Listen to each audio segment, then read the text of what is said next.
Hey guys, Kristen here, Find Your Balance Dog Training, and the wonderful Mr. August, who's lending me a hand again. This past weekend I was in Laval, Quebec, and I was giving a workshop to a group of wonderful ladies at Espace Chien, which is a doggy daycare.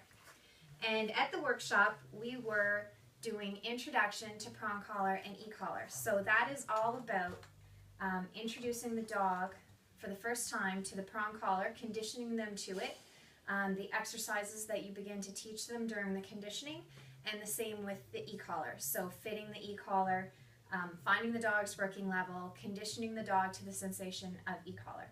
So it was the introductory basic e-collar and prong collar stuff.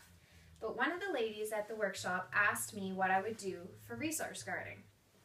So I wanted to show you a little exercise that August is going to help me with to teach your dog the out command, which is really, really important for a dog that resource guards anything. So it can be food, it can be a toy, it can be a leaf or a stick that they find in the house.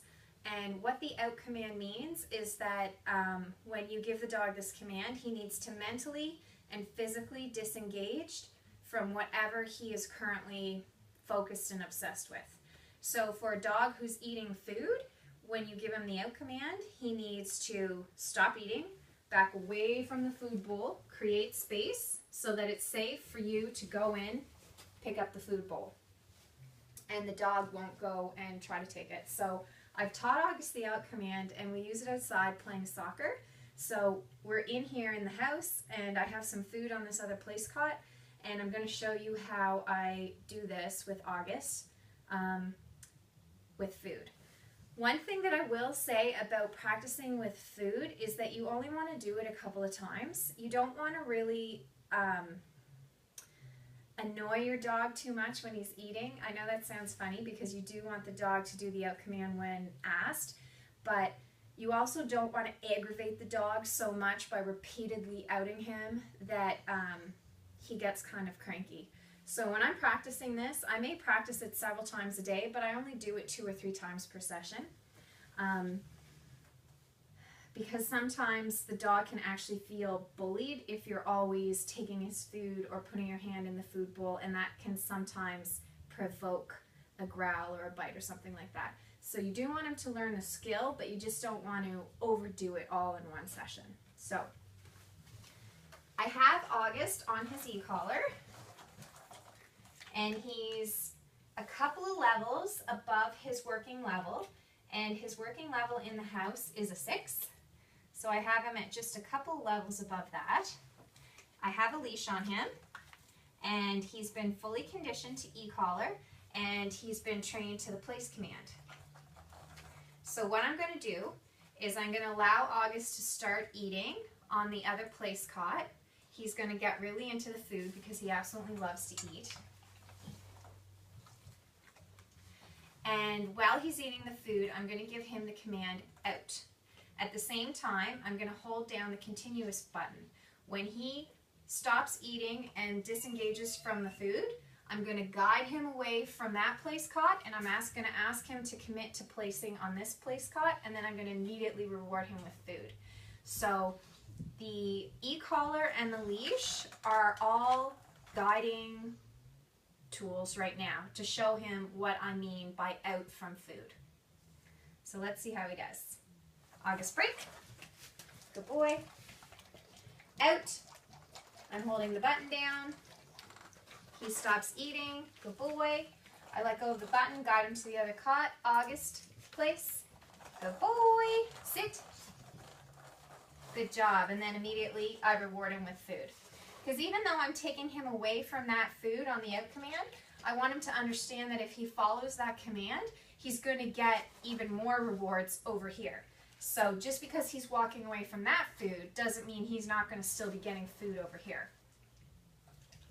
So you can do this on place cots. You can do it on paper plates around the house. So you can have 3 or 4 paper plates set up around the house. One thing I would suggest is that you don't keep outing the dog from the same place. So I'm going to set up a different place cot over here, and I'm going to reset the situation.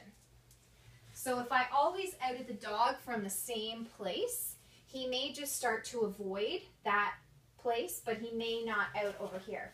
So it's like anything. You want to generalize it from place to place, object to object, and you want to do it in several different locations so that your dog doesn't start to anticipate the pattern. All right. August free. So he's starting to eat. I'll give him the command as I hold the button down. August out. Good boy. And that's fine because he outed, disengaged from over there, and now he's doing some self-reward, so I'll actually out him again. August out. Good boy. Got him to place. Sit.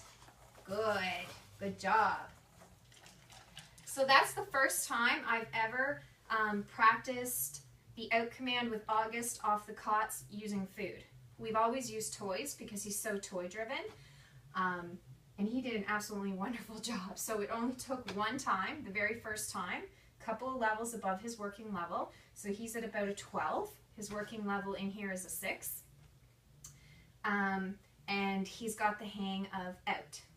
So he's physically disengaged from the food, mentally disengaged. And what I'm going to do now is I'm going to let him finish the food as a reward. August free. Good boy.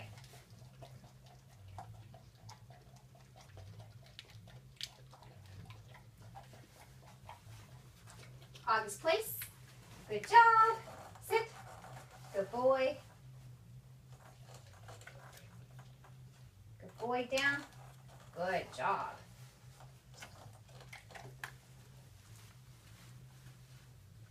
And break.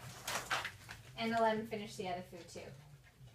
So any dog that resource guards anything, I always teach them the out command. It's great for any dog, but it's especially great for resource guarders because sometimes, despite your best efforts, they may still get something and start to guard it.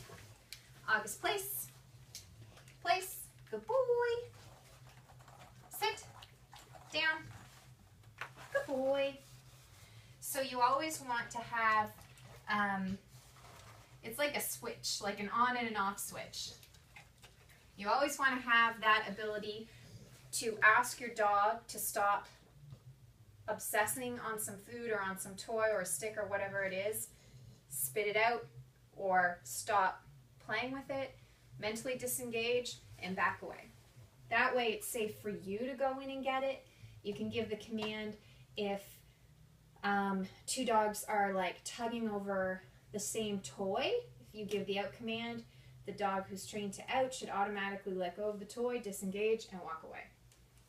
So I hope that helps. This one's for you, Stephanie. Love you. Bye.